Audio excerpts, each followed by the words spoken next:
Welcome to Second Saturday Conversation. Here we explore Christianity in and for the 21st century.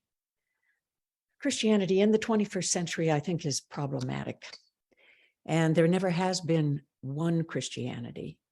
And certainly today, there's not just one Christianity.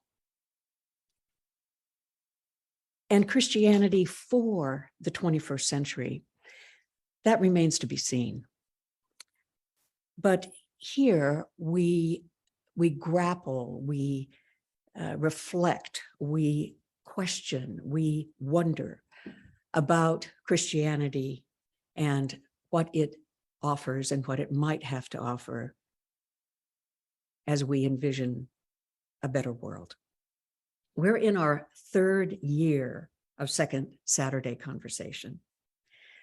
Some of us are Christian, some of us aren't, some of us can't be, but we're all haunted by Christianity in one way or another, either individually because of the mark it's left on us, or collectively because of the impact that it's had on our social world. We are not cultured despisers. We affirm that there is something, perhaps that eye has not seen nor ear heard, that has a claim on us. And we aren't quite ready to close the door or shut the coffin on Christianity. We're also very mindful of the fact that our longing and hope for a better future, it's up to us. I'm reminded of when of Marcus's response to people who would say to him, I just don't believe in God anymore. I just can't believe in all that. And Marcus wisely would say, well, tell me about that God that you don't believe in. And here at Second Saturday, there are many of us who might say, I just can't believe in all of that stuff anymore. I'm done with it. And perhaps our question too should be, well, tell me about that Christianity that you don't believe in. Because my sense is that for many of us, we don't believe, we just can't believe anymore in a lot of things that Christianity has claimed. And in our modern, postmodern world, Christianity for many has become even more unbelievable. But that conversation it's not the end of the conversation about Christianity, but I suggest that it is the beginning. Our overall theme for this year on Second Saturday is evolution of the word. All things change. And word here could be capital W, which for many of us might mean God or Jesus, or capital W word as Bible.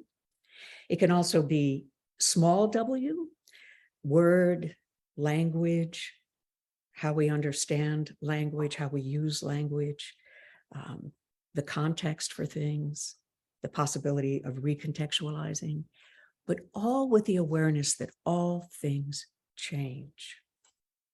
Nothing is static. And in that, our worldview is very, very different from the one in the ancient world where the biblical stories emerged. All things change. And I think that the laws of thermodynamics will tell us that even equilibrium is temporary. So we are exploring these things here on Second Saturday. And even as we grapple with these things in our minds, we also sense that our concerns are matters of the heart. And what Tillich would say are matters of ultimate concern. So I am delighted that we have with us today Brian McLaren as our guest in this conversation.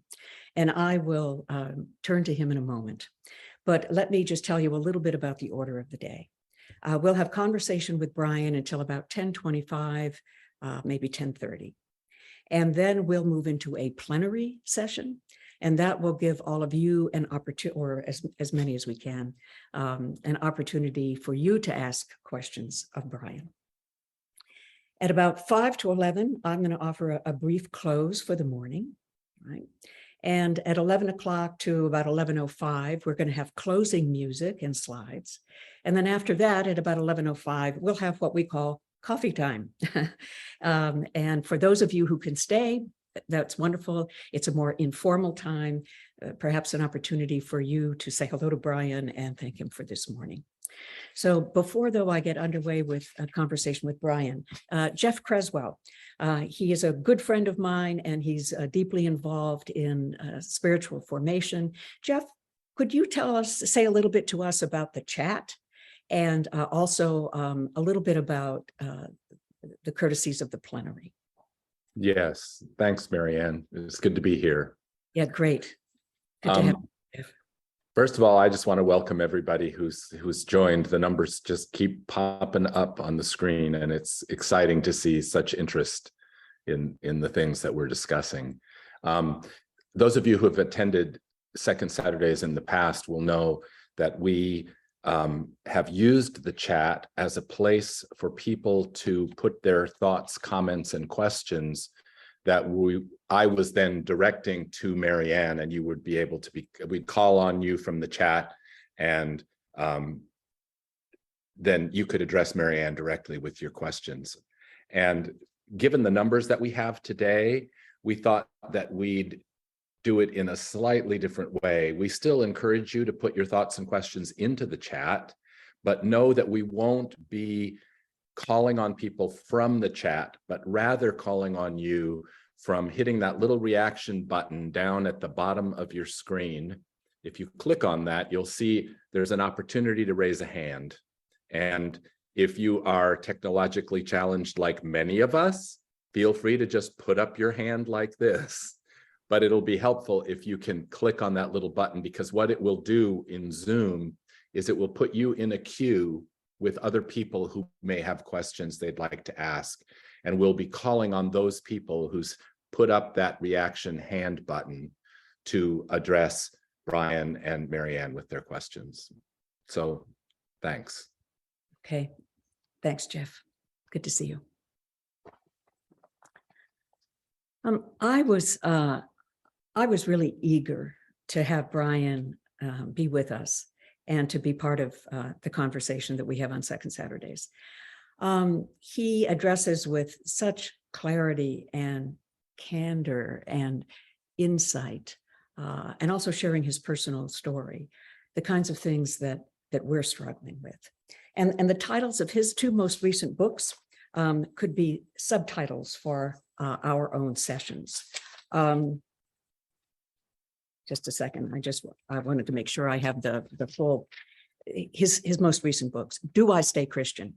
And here's the subtitle: A Guide for the Doubters, the Disappointed, and the Disillusioned. That names, I think, a number of us. And then the book that preceded that, Faith After Doubt: Why Your Beliefs Stopped Working and What to Do About it. So Brian, in his and these are two, all of his books are important, but these two books are really, really important. And Do I Stay Christian has a tremendous amount of powerful information and insight. And the appendix of the book gives us many helps for how we can make the best use of the material in the book. So it's a really, really important read, and I encourage all of you to dive deeply into it. So Brian has lived the tension and the struggles of what it means to be Christian, and Christian now in the 21st century. And I want to begin my conversation with Brian by asking him, and he addresses this in his books, but I'd love to hear from him today about how he, if you will, broke gravity with Christianity, with the Christianity of his upbringing. I, for instance, was not brought up in the church. Until I was 8, I lived out, I was not in this country. So I was not brought up with the framework that Christianity is the worldview, and that what Christianity says about ourselves and our future and our destiny is, set. I was not brought up with that. I chose this tradition, or perhaps I should say it chose me, but not until my mid-20s. But Brian was raised in the Christian tradition in a pretty fundamentalist way, and served the tradition as he understood it for years in a parish. And then something happened. And what I would love to hear Brian address is what to use your own language about this, what broke open your sternum? What sort of broke open that made you realize that, something is not quite right? And so I'd love to hear from you what this journey of discovery and new discovery has been for you in your own Christian walk, and what it was like to be brought up with this very tight, very fixed worldview, and then to emerge from it. And the language I used was to break gravity from it, and to enter this flight into this dark night where the stars shine bright. So would you be willing to just say a little bit about your own journey and this struggle and how you've come to terms with that? Yes. Well, Marianne, thanks for that excellent question. My warm greetings to everyone on a couple of different continents and time zones and all the rest. It's an honor to be with you all. I also should just say what warm and good memories come back to mind, Marianne, when I first met you, and such wonderful memories of Marcus. And by a strange coincidence, I asked my wife what she was reading today, and it just so happens, coincidentally, she's reading Marcus's book on the Gospel of John. So that was, she had no idea I was going to be on this call. I love that little bit of synchronicity. That's quite sweet. Yes. So I grew up in a fundamentalist is, if anything, an understatement. I grew up in a very strict and very devoted and high intensity little group called the Plymouth Brethren. A lot of you've probably never heard of it, but if you ever used to listen to Garrison Keillor and Prairie Home Companion, Garrison Keillor also grew up in the Plymouth Brethren, and in his fiction, he called them the Sanctified Brethren. And whenever I would read his Prairie Home Companion or listen to it and he talked about the Sanctified Brethren, I would groan and wince and laugh all at the same time. Some of you would know the name Jim Wallace. Jim Wallace also grew up in that background. It was, for those who are interested in this kind of terminology, it was it still exists. The numbers have shrunken quite a bit here in the U.S., but it was a restorationist group that grew in the 1830s in England, feeling that the rest of the church had lost the plot, and they were recovering New Testament Christianity. And so there's a lot of different versions of this kind of restorationist Christianity. And interestingly, in the early 1800s, it was happening in England and Ireland, where the Plymouth Brethren came from. And it was happening here in the United States with groups from the Seventh-day Adventists to the Churches of Christ and the Restorationist movement here, and the Mormons. So it was a very interesting time of kind of spiritual foment, probably with a lot of similarities to our own, with all kinds of different groups that see themselves, especially in relation to the last days, the end of time, biblical prophecy, and so on. One of the obsessions of the Plymouth Brethren was prophecy. And if you've ever heard the term the rapture, that was one of the worst ideas in Christian history and a gift from the Plymouth Brethren to the world. You're all very welcome. So that was my background. And Marianne, I would say the sort of breaking gravity, I kind of had like a couple of booster rockets to get out of the gravity. And the first happened very young, when I was a teenager. Before I was even a teenager, I was one of those kids who loved science. I would go to the library with my mother. I would check out every book on rocks and dinosaurs and weather and trees. I just loved everything I could learn about natural science, the natural world. And by the time I was 10 years old, I'd read books that explained evolution. Evolution made so much sense to me. And when my parents found out that I was reading books about evolution, they gave me some anti-evolution books to read. And I have this memory, maybe 11 years old, 12 years old, where I would look at these books and just think, if this is the best that religion can offer, I'm going to be out of here when I'm 18. You know, how many years until I can be done with this? Because there was a sort of elegance and logic and beauty to the theory of evolution, and these attempts to somehow subvert it and so on in the interest of a inerrant Bible. I would lie to say I found those books convincing. So that was the first. What I remember, Marianne, doing is giving myself permission to disagree in my own mind and heart. I didn't try to convince my parents that they were wrong. I knew that was a fruitless task. I just sort of gave myself permission to have my own private thoughts about these things. And that was important. I just think a lot of people maybe never feel that permission. What that allowed me to do is, in some ways, continue going to church and see what value I could get out of it without having to agree with everything. Another one of the kind of booster rockets that hit me happened a little bit later in my teenage years, where I had this very powerful kind of spiritual experience.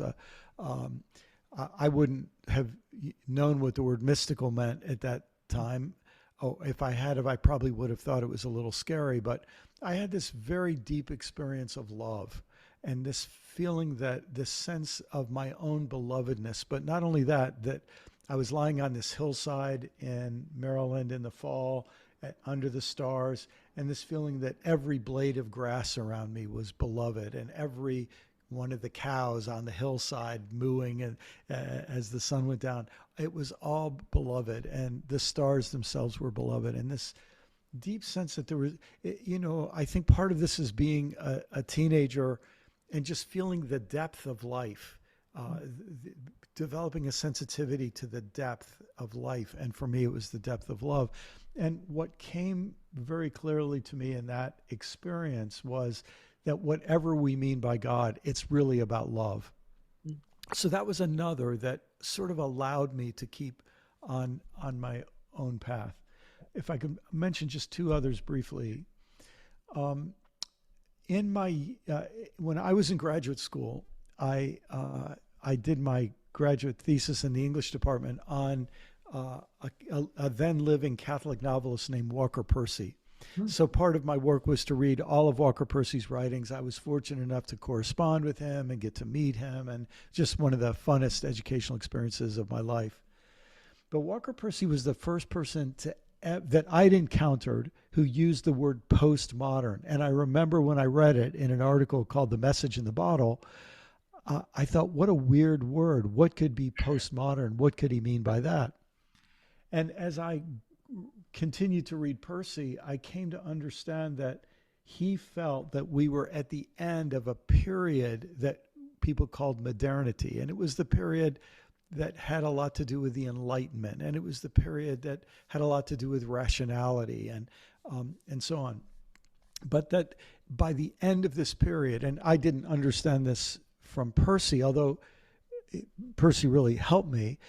I understood from Walker Percy that a huge part of this was the failure of the Christian religion to deal with the problem of race in America. And because Percy was from Louisiana and Mississippi, a Southern writer, he was deeply sensitive to this. But then I came to understand that there were a whole lot of other things going in this word postmodern. And the gift that gave me was the ability to think, maybe my problem isn't with Christianity in its essence, perhaps, whatever that might be. But my problem was with the modern forms of Christianity that I've been given in the form of fundamentalism.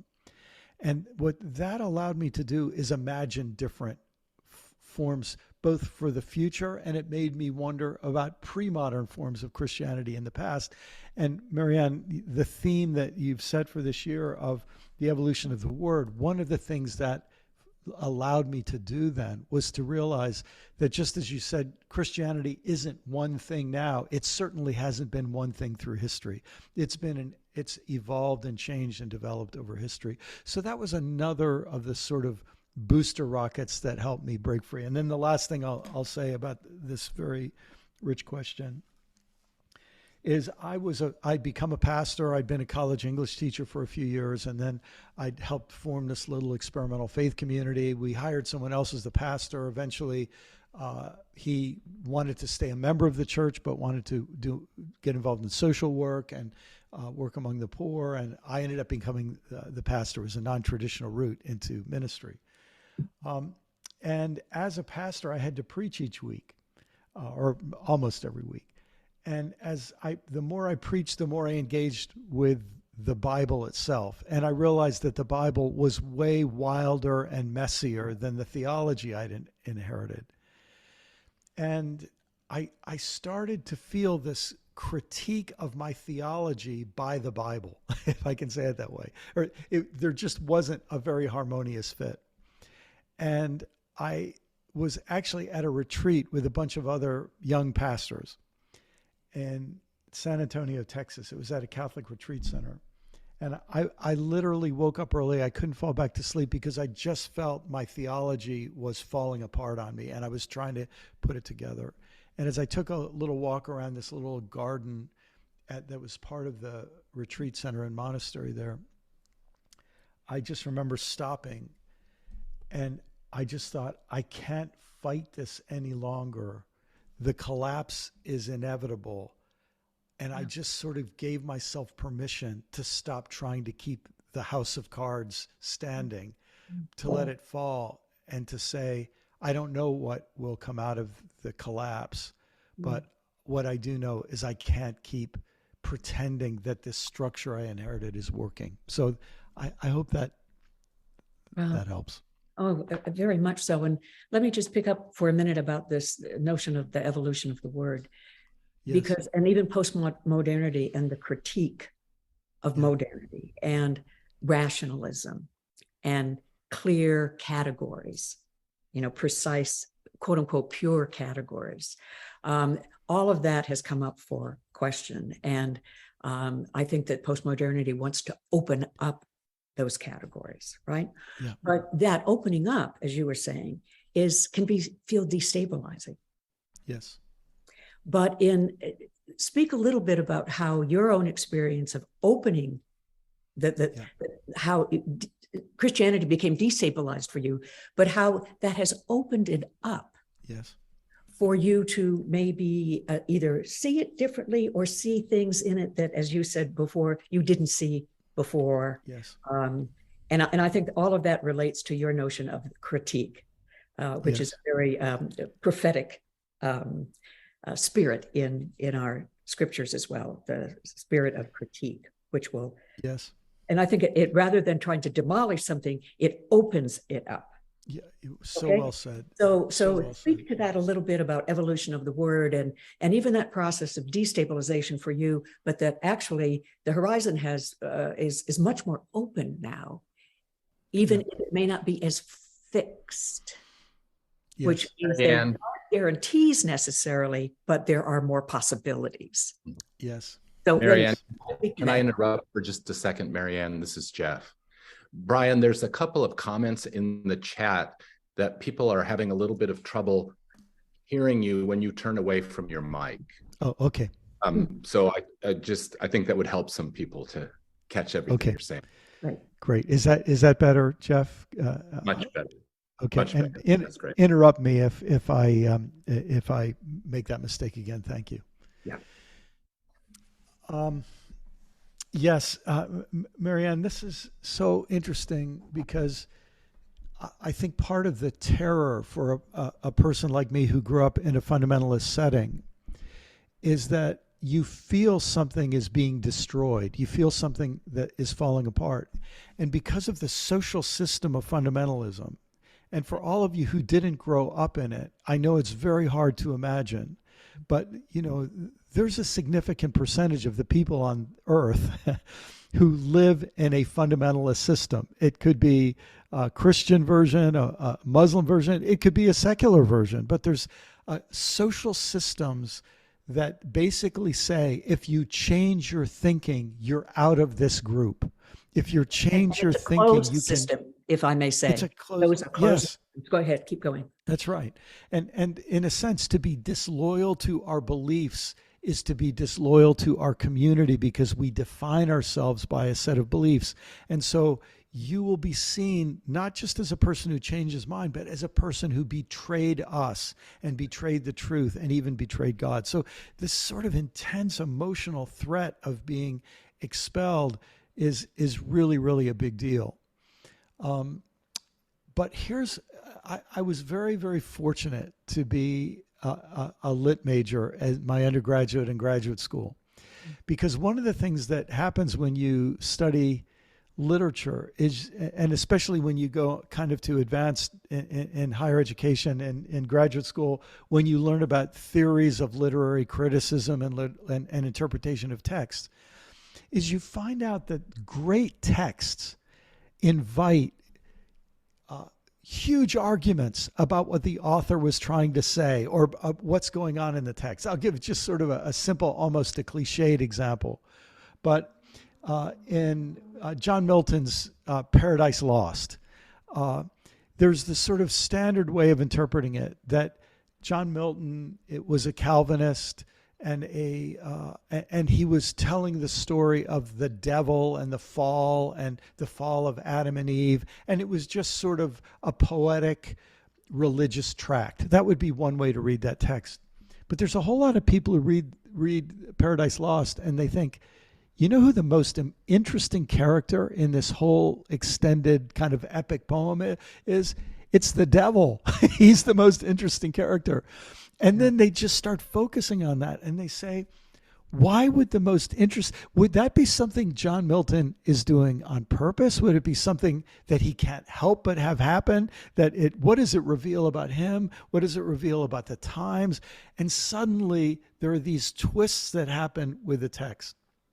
And what started in some ways because of my because of my interest in literature and what I was studying in graduate school, it allowed me to do that with the Bible. Uh-huh. And of course, when I came across, actually before I came across any of Marcus's work, it was Walter Brueggemann's readings of the Hebrew Scriptures. And then I came across Marcus and many other writers who then started helping me to see, yes, there's the same kind of freedom and liberty in looking at the biblical text. And that's when it stops feeling like the collapse of a building and starts feeling more like opening up skylights and opening up windows, because now there's all kinds of new freedom and opportunities to explore and interpret and learn and think new thoughts. Right. So for you, it sounds like because of the fact that you had a background in literature and language and how language is, it points beyond itself. Yes. Yes. And, as you know, there's so much conversation about perhaps that the language of the scriptures is really could be understood more theopoetically than literally, right? And it sounds like your experience with literature also helped to sort of open you up to, wait a minute, I can look at language, even the language of the Bible, in a different way. Yes. And, but that's a huge step. Yes. From those who are in a community who may be more inclined to say there's inerrancy and there's literalism in the Bible, and to divert from that is, needless to say, a slippery slope. How did you, there was something in your own sensibility that recognized the power of language to express and to open rather than just to dictate. Mm-hmm. But how did you continue to move through that? Because I'm sure Mm. that and what you're describing too is hermeneutics, how we interpret, and that maybe interpretation is not just one thing. And that Yeah. also flies in the face of a kind of absolute notion of what Yeah. Christianity has to offer, that there's an absolute sovereign, not only God, but a sovereign way of understanding this world. So, Yes, and that's by the right. way, I don't think that God is sovereign, you know, Yes. um, Yeah. but that's a whole nother topic. But say just a little bit more about language, because I just think that is really important as we explore Christianity, even in the 21st century. Yes, yes, yes. Well, and I mean, even that word sovereign is interesting, isn't it, Marianne? Because all that sovereign really means is kingly. And one of the assumptions that we inherited, especially in America, because of the phenomenal, underestimated influence of John Calvin, was the idea that sovereign meant dictatorial, or that kingly meant dictatorial. Um, and oh my goodness, I remember this would have been back when I was probably in college or graduate school, and I was reading through the Psalms, and I can't remember which number Psalm it is, but there's a Psalm which uses a very different poetic metaphor, and the psalmist says something like this: "Do not be like the horse or mule that need a bit and bridle to keep them in check." And then the voice of God comes in. "I will guide you with my eye upon you, and I will counsel you." I forget the rest of the phrase. But what hit me is what this psalm was saying, using not the imagery of a king dictating over subjects, but the idea of a person who works with a horse or a mule, who doesn't want to have to jerk them around and control them, but wants there to be sort of a guiding relationship, a harmonious relationship. And I just remember thinking, why do some people only use the sovereign examples as meaning dictatorial and controlling and authoritarian? Why don't people pay attention to this very, very different model or metaphor here? And of course, I should also say, this is part of a good liberal arts education. I'd studied Marxism. And one of the things in a sociology class that Marxism taught me is to ask the question, who benefits from a system? And I became sensitive to this, at the age of 19 or 20, that, oh my goodness, there's a way that the language that's used and the way terms are defined, it always benefits somebody. And that sensitivity, I think, it was a gift that came to me. Could I add one other thing here? Because I think it's significant. I remember, this was many years later, Marianne, but I remember the first time I said this. I said, thinking is a social act. And what I meant by that is that every time I think, if I think a thought that puts me out of sync with the group that I'm part of, I have my stress level rises. Like, I'm sure if somebody was monitoring my cortisol levels, like I have in my body a biological reaction to daring to think something that is unacceptable in my most precious community of belonging. Because if they were to marginalize me or shame me or look down on me or exclude me, that would be a big threat to me. And a key for me in this that really involves language, but it involves language as a bridge, or it involves language as an escape hatch, not just as a prison. I remember calling a friend. Her name was Mary Lou. And Mary Lou and I had been part of the Jesus movement together. And so we were sort of hippies, and, that was our sort of, and she was a very, very dear friend. I called Mary Lou on the phone one night, and I said, Mary Lou, I need to tell somebody this. You're the only person I can trust. I think I'm doubting everything. I think I'm doubting God. I think I'm doubting Christianity. I think I'm doubting everything. And there's this really uncomfortable silence. And I'm thinking, oh no, she's about to hang up on me or something. And then she says, oh my God, I thought I was the only one. And it was this moment where it became, there was now one person who I could be safe with to say, this all doesn't make sense to me. And I'm rethinking things. And when we got off the phone, Mary Lou said, you know who we should talk to? Scott, who is another friend. She said, I bet Scott feels the same way. And I discovered something there that especially when we're trying to break out of very rigid Right. political or religious communities, you almost need, well, suddenly that little phrase from the Gospels, wherever two or three of you gather, you need two or three people who you can think differently with. Right. Right. Yes. Dare to think. Yeah. And dare to think differently. Yeah. Yeah. So your most, thank you for that. Your most recent books, Do I Stay Christian? And Faith After Doubt. Okay. I mean, my hunch is that one reason you wrote those books now is because you can. Yes. And that you do from a certain perspective, a certain integration of lots of reflection and wonderment and experience. Okay. So Do I Stay Christian and Faith After Doubt. Do you and you challenge us in Do I Stay Christian in a really, really important way. Also by exposing our very bloody, brutal history, the history of Christianity. Okay. And I think that does need to be exposed. And I don't think that has anything to do with betraying the tradition. But exposing it, I think, is really important. Because I think there's more to say about Christianity than that. But do you, I have talked with you about that if a religion is worth its salt, that I think it needs to be able to speak to how to live today. Yeah. And how to live in the hope of a better future, even if it's not ours.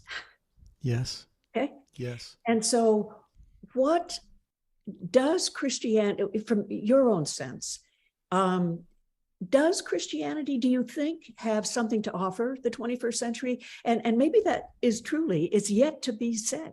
It's yet, the witness to that will come later. But we are part of what will be witnessed and talked about in history, so the history of God, in a way, has yet to be written. Okay. Yes. But what is your sense of what does Christianity have to offer, whether it keeps the brand or not? Because the branding of Christianity, I think, is incredibly problematic. Right. But can you speak to that a little bit about, Do I Stay Christian and Faith After Doubt? Yeah. And what kind of horizon do you see? Yeah. So let me say, just in the book Faith After Doubt, I don't know how many of you have ever felt this after you have written something. I'm really happy with that book, but there's one sentence that I wish I had said as clearly as I'm about to say it in that book. This sentence in a way, I only was able to articulate it after the book came out, and here it is. Doubt is not the enemy of faith. Doubt is the enemy of authoritarianism. And so that's, and as you said, I don't know how bold I would have been to say those things 30 years ago, because I was still very much invested in trying to save the brand. And especially because here in the United States, for me, the real crisis began in the early 1990s. Before that, I thought that the Christian faith was in trouble because of its opposition to science, and the Christian faith was in trouble because of its ignorance about history. But in the 1990s, when I watched the resurgence of or the growth of the new right, when Reaganism turned into Newt Gingrichism, and when those sorts of things were happening in the 1990s, and I watched the Christian, both Catholic and Protestant, majorities and among white Christians line up and fall into line, what I realized was the Christian faith had not faced its demons of slavery, and the Christian faith had not faced its demons of the land theft and extermination of indigenous peoples, not only here, but around the world during the era of colonialism. We mentioned that word postmodernism before, and I remember the day it dawned on me that postmodern in many ways means, well, that modern means colonial, Right. and postmodern means post-colonial. Yes. And when I could see that, I felt like it didn't happen all at once, but these two books represent this, and I can say it, I think, somewhat succinctly like this. I spent a big part of my life worrying that we would throw away too much of the treasure that Christianity carries. And in more recent years, I'm more worried that we're going to carry on too much of the danger and toxicity that Christianity carries. Wow. And so what that has done to me is it's made me say, and this is for those of you who've read Do I Stay Christian, this is sort of reflected in the structure of the book.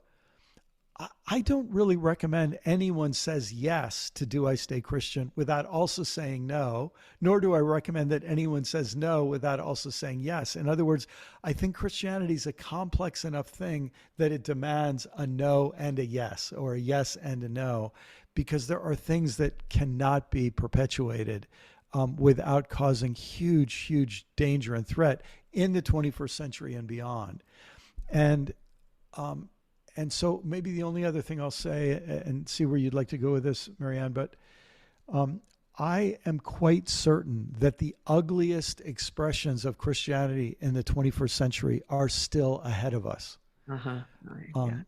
In other words, the people who are in a reactionary, frightened, vengeful, we need to take control, Christian nationalist mindset, they are nowhere near spent. And there are all kinds of other things going on with that whole phenomenon. But here's the thing. So I think that's inevitable. Ugly forms of Christianity are going to grow in the coming decades. I think what is not guaranteed is, will the most beautiful forms of Christianity, maybe that history has ever seen, be born in the coming decades. And that is where I think it's one of the reasons I've decided to stay Christian, because with the years I have left, I would like to continue to try to help contribute to that. Because here's the thing.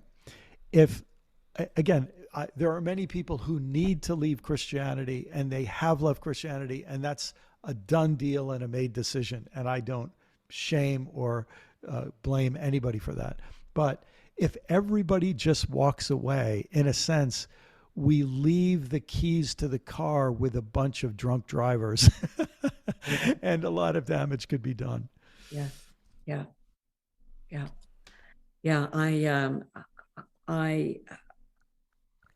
I'm afraid that you're right, that there is a dark side yet to come under Christianity.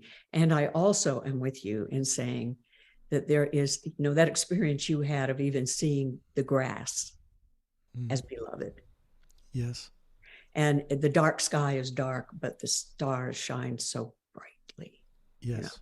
And that somehow that is, I think, in the depths of Christianity, I think that's the depths of Christianity. Okay. Yes. But without a sort of a totalitarian notion of it, without reducing it to some kind of control or one way of seeing. I want to ask you something. In Faith After Doubt, you talk, I think, really helpfully about stages of development, which I tend to want to avoid, stages of development. But I think the way that you talk about stages of development are so descriptive of a process that we go through with, a certain kind of simple way of things, and then a perplexity, and things get more complex. But you come out with harmony and solidarity. And in light of what you've just said about the tendency of Christianity to assume a dominating, to be colonial. Let me, Yeah. okay. And that, yes, postmodern means post-colonial. Can you help me to think about, I mean, I'm all for harmony and solidarity. I'm all for it. And I'm kind of conflict avoidant. So I seek that, I work hard to seek that kind of solidarity and harmony, right? But help me to, because I want to make sure in my own thinking that I'm not assuming that it's all going to be the same. Yes. Because in modernity, I think one of the buzzwords was universality. Yeah. And in a sense, we're all going to return to the one. Yes. I love the idea, but I'm not sure it's true. In postmodernity, diversity and multiplicity and all of that, it's like if we come to the one, it'll come out of the iterations of diversity, which is a little bit of the reverse order. Okay. Yes. So help me to rethink harmony and solidarity, because I think that's really important, where two or more are gathered, to have support in where we are and to support one another. But what I'm wanting to parse out a little bit is harmony, solidarity, and make sure that that is post-colonial harmony. Yes. So well said. Can you help me out with this? Sure. So for folks who are interested in this sort of thing,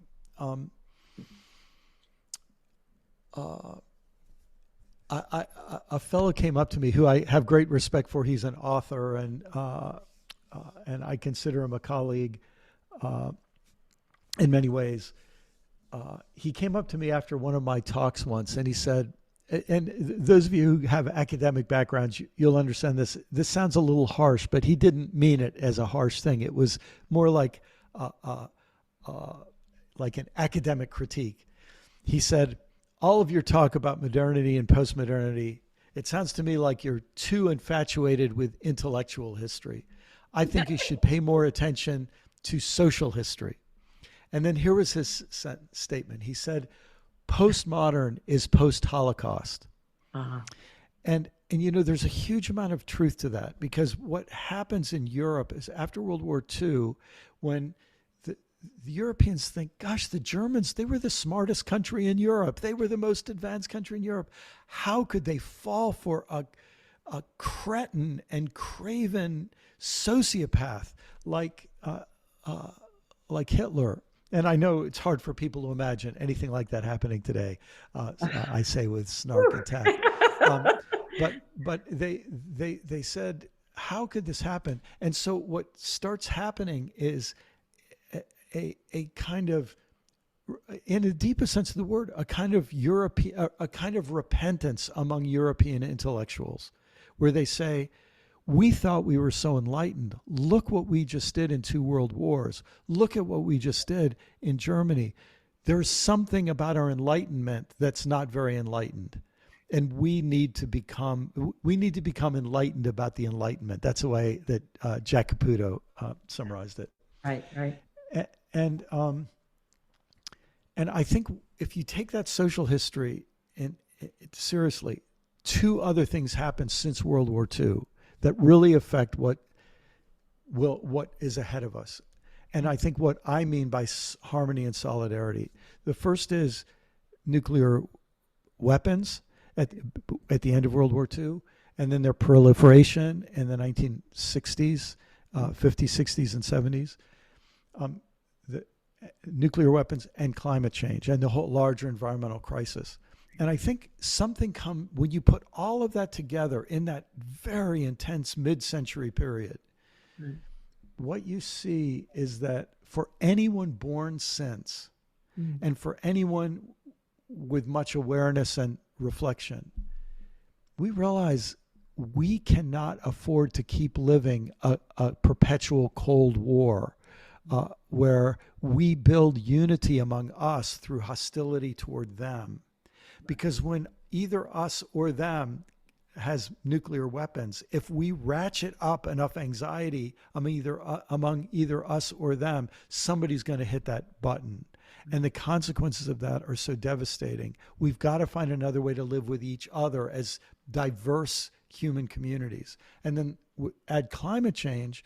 not only that, but we have to get us and them cooperating to live in a new way in relation to the planet and its ecosystems. And that profound change, I think what it suggests is that we could be at the frontier of a whole new era in our history where we have to see our interconnectedness. And of course, this brings us right back to the very nature of religion in its deepest, most kind of mystical and contemplative wells, is about taking seriously our deepest connectedness in the past, in the present, in the future. And so that's where I think what we have to mean by harmony and solidarity is harmony and solidarity in the presence of difference, and to see difference as an enhancement of unity rather than a barrier. Lovely. Thank you. I want to ask you one more question before we go to plenary. And by the way, I think that the political, the socio-political aspects of what we're talking about is incredibly important. And my hope is that Christianity, and I'm thinking now of Jesus, has a way to address that. Yes, yes. Okay. And that for me, I don't know what's stirring in Christianity these days. It's a real mixed bag. But yes, the little bit that we can know, which is quite a bit, is what was stirring in Jesus. Yes. And I think that stirring is still stirring and is stirring in us. But let me ask you this question, because it's one that I've asked my second Saturday, or our second Saturday folks. I asked them a month or so ago what experience they had that sort of shattered my language was shattered their horizon of expectation, which sounds kind of formal, but what I could sense is that everybody had a sense of what I was talking about. Okay. And so I'm going to ask you the same. Yeah. That have you had an experience that shattered your horizon of expectation? And I'll say in advance kind of what's a little bit about what's behind the question for me, is that I think we do live in an open system. I think the nature of reality is open and evolving, if you will. And all things change as we're exploring this year. And I think that there are things that come to us, what Jack might call the to come, that they're not our constructions. We didn't contrive them. We didn't make it happen, but that there's something that comes and that we experience. And I'm talking about in this world. I also don't want to think that these experiences come from some other world. I'm very concerned about, it's like, it's this world that I am most concerned about, right? So I'm not seeking another world. I'm seeking how do we make this one better, yes, right? But my own experience is that there are some things that have happened in my own life that have kind of come to me. It's like, two things, either, what was that? Or that give me a totally different view of something. And I can't say it was because of my own hearty efforts. Okay. Yeah.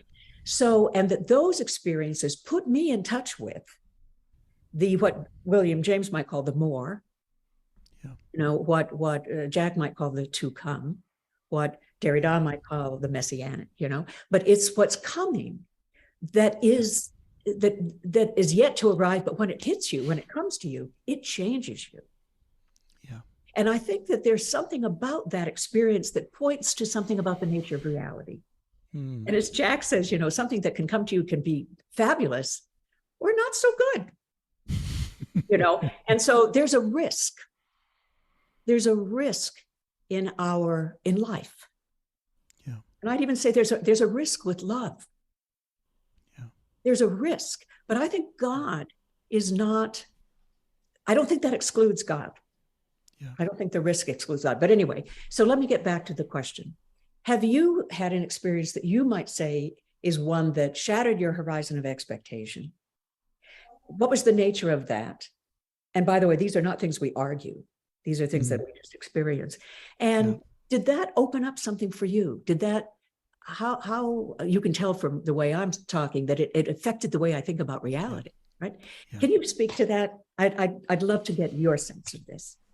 Yeah, well, actually, Marianne, this sort of circles us back to my fundamentalist upbringing, Okay. and what I'd like to share, I think, could be of use to a lot of folks on this call who maybe didn't have any kind of fundamentalist background themselves, but are watching their family members and relatives and fellow citizens in whatever country they live be sucked into various kinds of authoritarian communities. But I'll try to share this as a very brief anecdote, but when I was beginning my kind of deconstruction and questioning and doubt of what I'd inherited, there was a Christian author who, he was an evangelical author who later just couldn't stand me. He said and wrote some really spicy things about me. But at that point, I thought his writings were very smart, and I knew he was going to be in the Washington, D.C. area where I lived. And so I found his secretary's phone number and managed to get a lunch date with him because it would be my chance in private to try to ask him a few questions. And so we meet at this Chinese restaurant, and I'm trying to ask my questions. And then he says to me, well, you know, Brian, he says, most evangelicals don't have the foggiest notion of what the gospel really is. And so at this was not what I expected him to say. I'm thinking he's sort of upholding the evangelical framework. And so I'm kind of looking down at my hot and sour soup, and then he won't let me out of the uncomfortable moment. He says, for example, Brian, how would you define what the gospel is? And so I defined the gospel the way I'd been taught as a good Protestant evangelical. I talked about the atoning death of Christ and penal substitutionary atonement, even though I didn't use that exact word. That's what I was talking about, and all the things that I'd been taught. And he just sort of dismissively says, yeah, that's what most evangelicals would say. So at this point, I'm a little frustrated. And I said, well, what do you think the gospel is? And he said, well, for Jesus, the gospel was the kingdom of God is at hand. Don't you think we ought to let Jesus identify the gospel? And what happened to me in that moment is that I realized that I was a pastor. I had a life of growing up in the Christian setting. I had never thought deeply about that term kingdom of God. Now, this was in the early 1990s. And, you know, maybe I wasn't as odd then as I'd be now, but I honestly had always assumed kingdom of God means going to heaven when you die. So everything about Christianity was about a different world that you just talked about, Marianne. And I remember I left that Chinese restaurant and thought, I've got to rethink everything. And when I went back and tried to read in the Gospels, this phrase kingdom of God and its correlates and synonyms and so on, I just thought, it looks like Jesus is primarily concerned about what's happening in this world, not the next. And that gave me, in a sense, permission to see Jesus in a completely new light that opened up so much. And I have to say, 30 years later, I just feel there's even more to discover about that now as a resource for helping us face what it means to live in our times. Yeah. Right. So that shattered your horizon of experience, didn't it? Yes. And I was very fortunate because I remember as I started reading and I started thinking, oh, what Jesus means by kingdom of God. I mean, it was there in the Lord's Prayer all along, but among other things, that God's will would be done on earth as in heaven, right? When I realized that, I mean, I thought, gosh, I'm really lucky because I'm pretty much done with the idea of escapism to heaven as being a good way to frame your life. I'm kind of lucky that it turns out Jesus was That's not what he was talking about anyway. Right, exactly. Yeah, yeah. And I think we're all lucky that that's not what he was talking about. And now it's our work to find out, well, what is it to live the kingdom of God here? You know, Yes. what is that? What is that hope? I do want to make sure that some of the folks who are attending can ask you questions as well. Okay. So, because I could go on asking you things forever, which is lovely. But let me now do a little shift and give some people an opportunity, Brian, for them to ask you some questions and things that are on their mind. So I think that now we should go into the plenary time.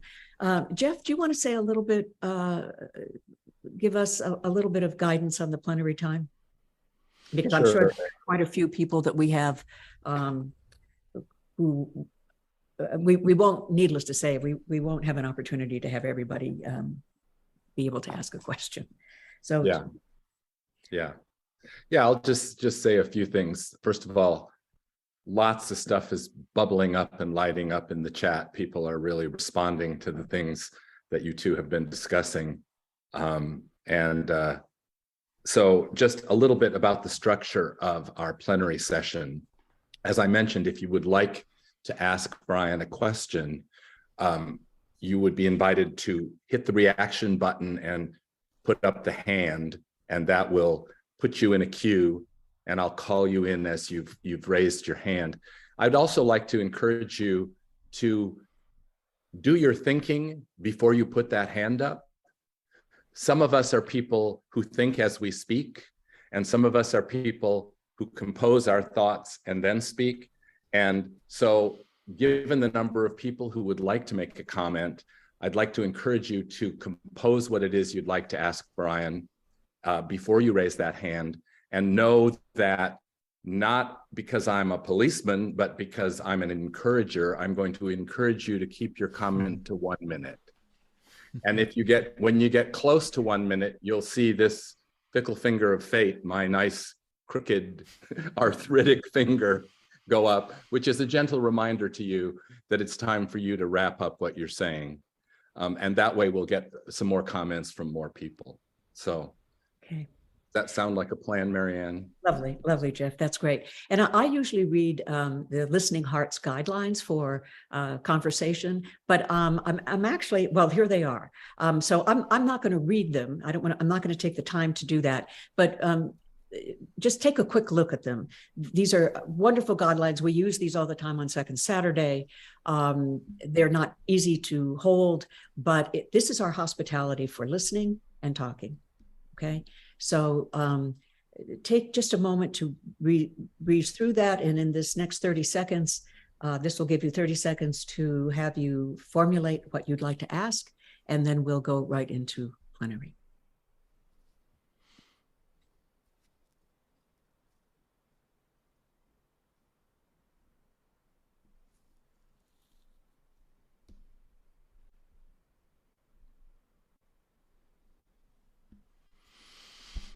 By the way, you can get these on the Listening Hearts website, the Discernment Listening Guidelines.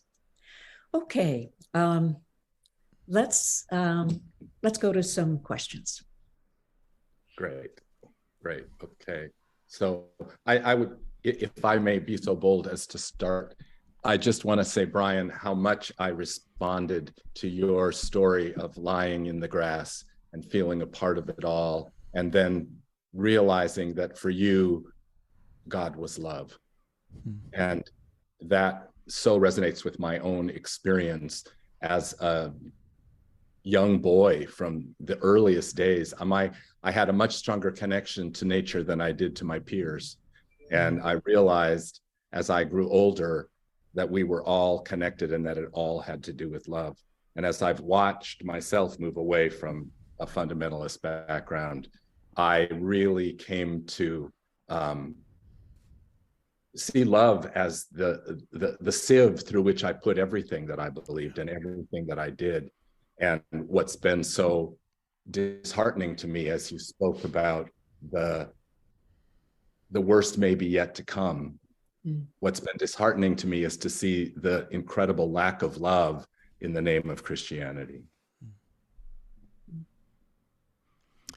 Yeah, well said, Jeff. Well said. So I'm going to go on to Jim. Hi. Jim, do you want to unmute yourself?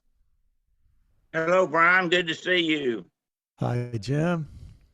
I loved your story about what broke you away from Christianity, and I thought I would tell people about mine. I was in the bookstore in Jackson years ago, and I ran across a book called Science of the Mind. Well, I've always been a smart person. I thought I ought to read that book. Took it down and looked at it, found out it wasn't about my mind, it was about religion, written by Ernest Holmes in 1926.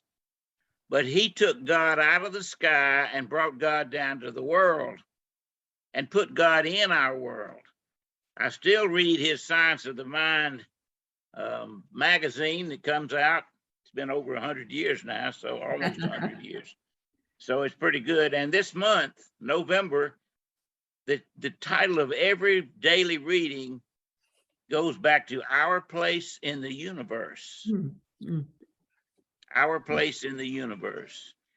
And if you start looking at some of these James Webb photographs that come in, yeah, our place in the universe is what we've got to concentrate on, because there's really no God like the Bible says there is. There's only us and the way we treat the other us's in the world. And that's what you've been talking about, and I appreciate it. Okay. Thank you. Thanks, Jeff. Thanks, Jim. Next person is Joe Allison. Joe, can you unmute yourself?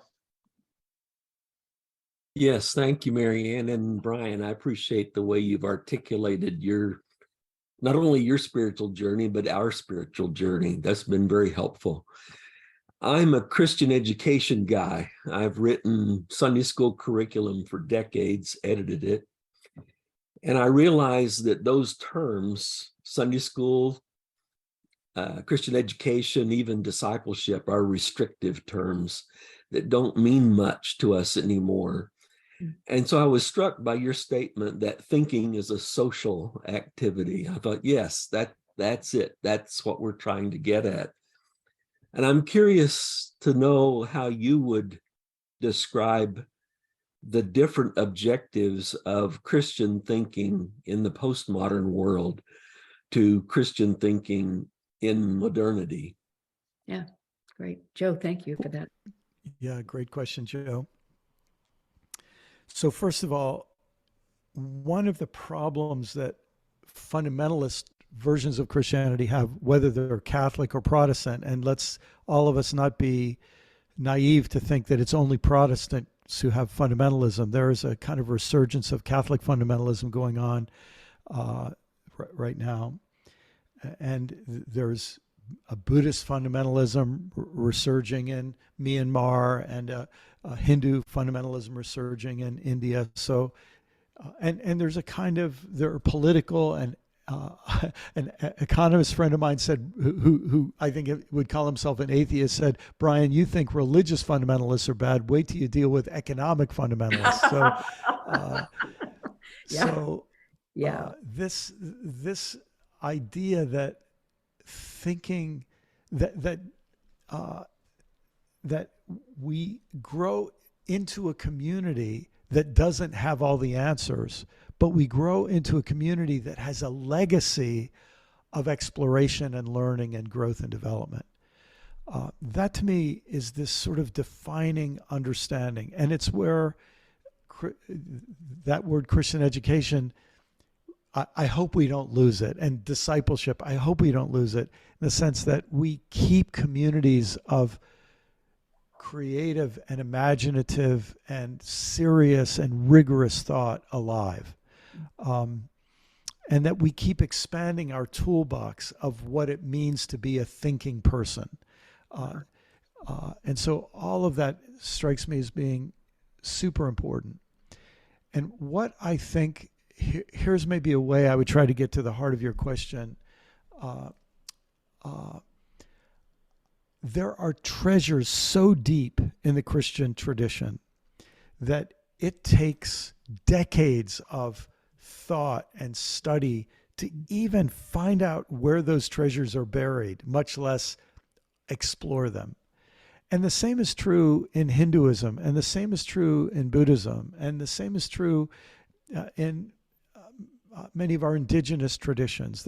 There's a kind of almost marinating that you do where you steep yourself in this tradition and you begin to discover its deepest treasures.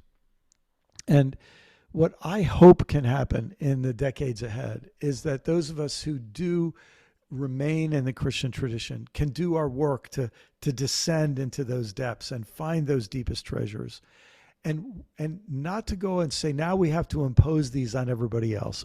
Right.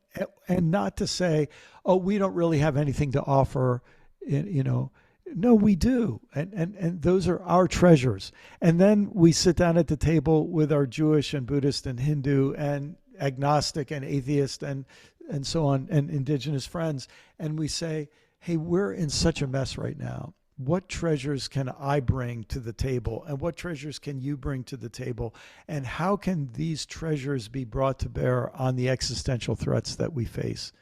The fact that the Christian religion has become the world's largest and richest and most heavily armed religion in history means that those of us who identify as Christian not only have to bring those treasures to people of other faiths, but we have to bring them to many people in our own faith who have in a sense managed to be Christians for decades of their lives and not even know their own faith's deepest treasures. They've spent their lives, not going more than ankle deep in their own religion, and as a result, they're incredibly unaware of those treasures. So that's part of what I think is ahead for us if we take words like Christian education and discipleship and spiritual formation seriously. Thanks. Thanks. Lynn Tolk. Lynn, do you want to unmute yourself? Hi, Lynn. Hi, thank you. And, okay. I guess I did. You're here. We can hear you. Okay, good.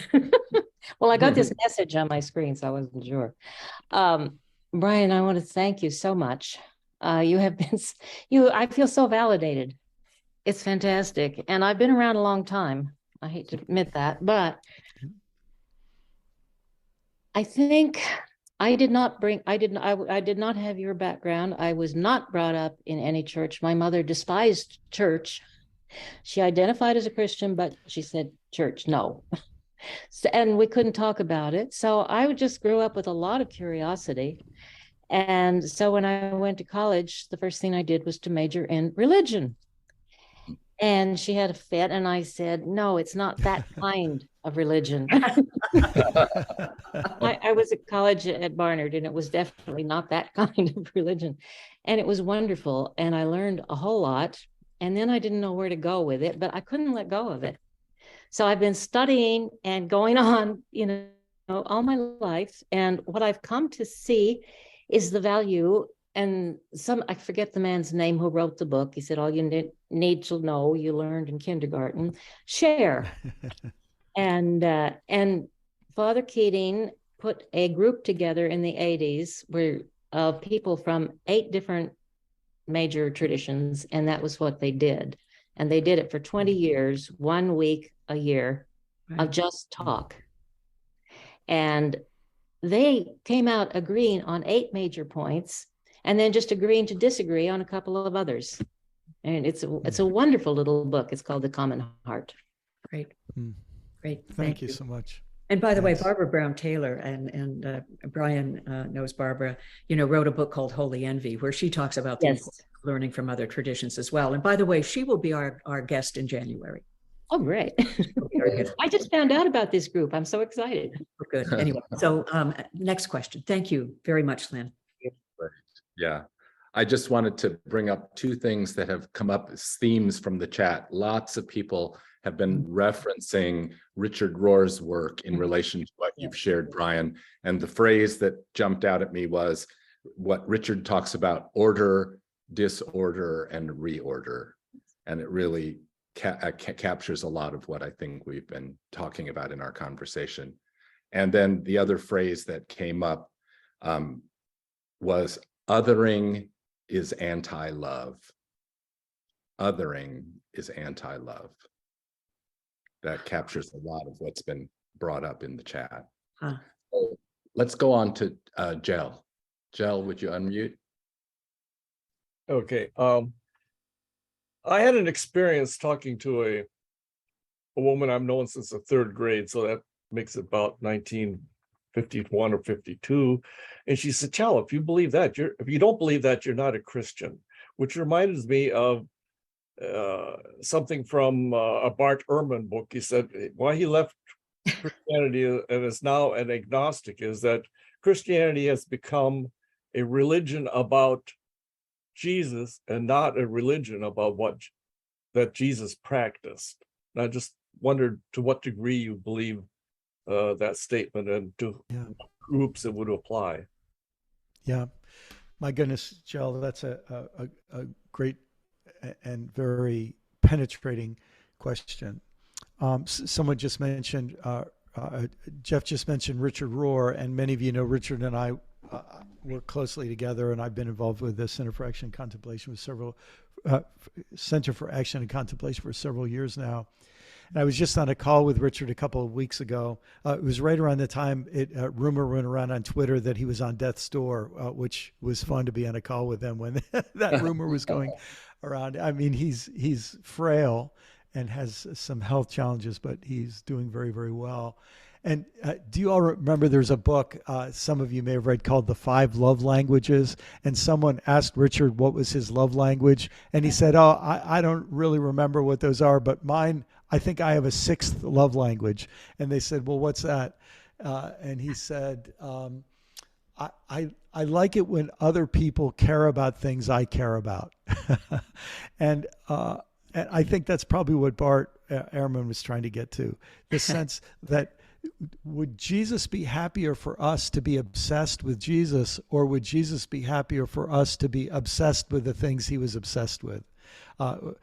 And this to me is part of what it means to be a follower of someone, is to say, I want to carry on the work you were doing. And what's so interesting, in one of the Gospels, we have Jesus say, greater things my disciples will do than I've done. In other words, I'm not worried about everybody saying I'm number one forever. I'm interested in people extending my work.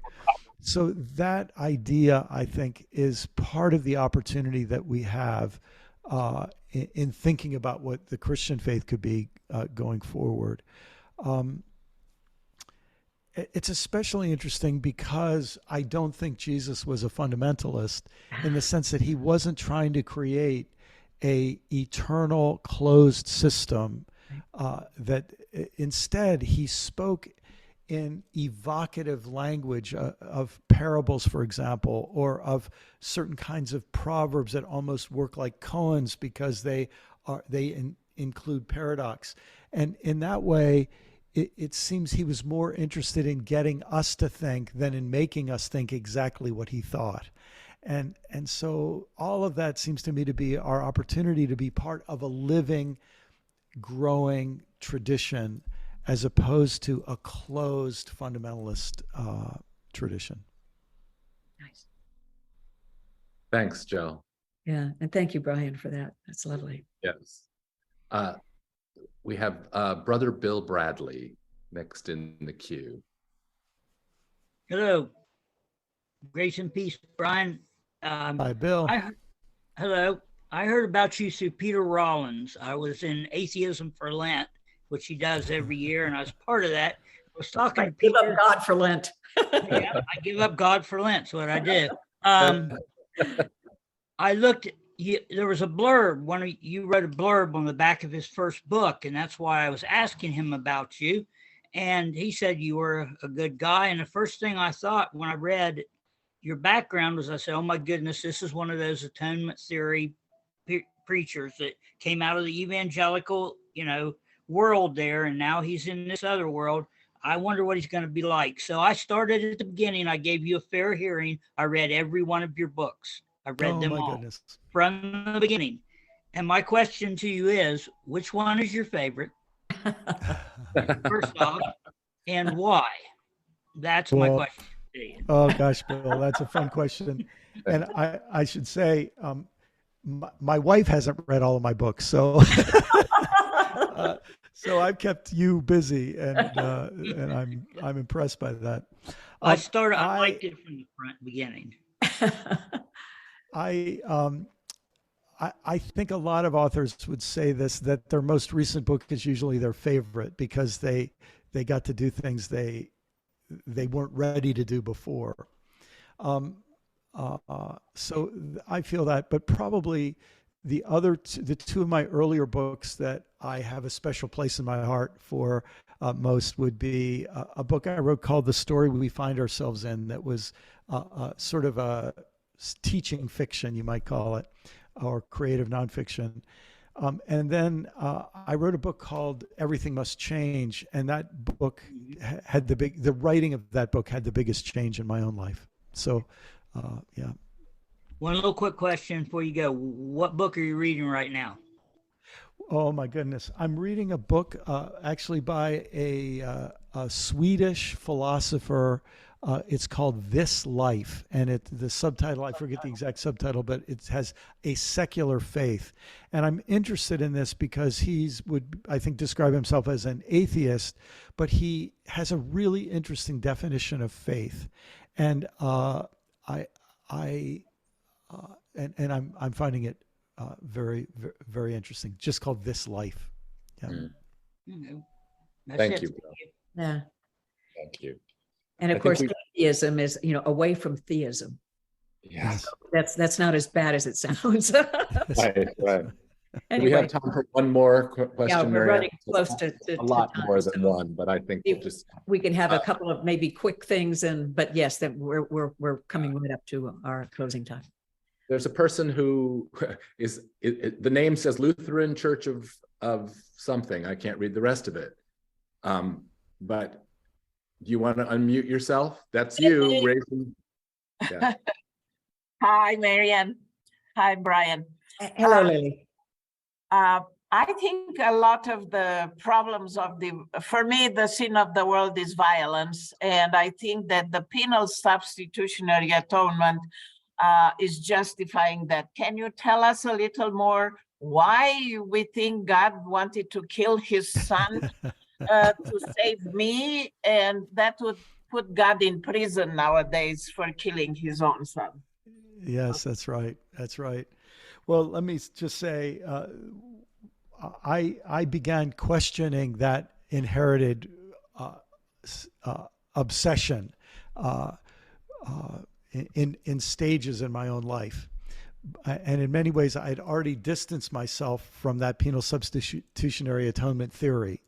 And then I was introduced to the work of René Girard, a French-born intellectual who lived much of his life in the United States and just died a few years ago. And if anyone is interested, I wrote a book called Why Did Jesus, Moses, the Buddha, and Muhammad Cross the Road? And it's a book about religious violence. And in two of the chapters in that book, I tried to summarize René Girard's thought. I did half of it in one chapter and half in another. But I think what René Girard does, writing in many ways as an anthropologist and literary critic, is he simultaneously explains the appeal of penal substitutionary atonement theory, why it was so attractive to people for so long. Not from the beginning, by the way. It wasn't a real theory in the first 1,000 years of Christianity, but became important around 1,000. But he not only explains why it was so popular, but then explains why it is actually such a betrayal of the actual life and teaching of Jesus. And And I try to summarize that in 2 chapters in that book if folks are interested. Great. Okay, thank you. Thanks. Great. So That's I'm really going to helpful. turn it over to you, Marianne. Right. We will have a coffee time for those who, I mean, it makes for a long morning, I know, but we will have a coffee time, which is really informal. It's not intended to be a continuation of this a particular conversation. However, if there are a couple of you who would like to ask Brian a question, maybe we can do that at coffee time, if indeed you can stay. So anyway, thank you for the questions, the thoughtfulness, and Brian, thank you. I'm going to let you, Brian, say a little bit about Southern Lights before I talk about our closing closing Thanks. music. So he's co-leader of Southern Lights, but I'd love you to say a little bit, and we will post information about Southern Lights for all of you. So say a little bit about Southern Lights. Sure. Well, I'd be happy to. And actually, so I forget all the details of this story, but I believe Marcus actually was speaking in the South and at an event that someone organized, and he went and said, the organizer said to Marcus something like, how can we keep this work going? And he said, well, why don't you keep doing this? And right, it was Buzzy so, Pickard. Buzzy that's Pickard. right. And this was at Ring Lake Ranch, and Mark and I were there, and Buzzy was there, and we talked. So that's exactly right. It actually was birthed at Ring Lake Ranch in a conversation with Marcus. So continue. That's great. Yeah. And so this gathering has been happening for many, many years, and I was invited to speak at it, I think 3 times, and then and Diana Butler Bass had spoken at it a few times.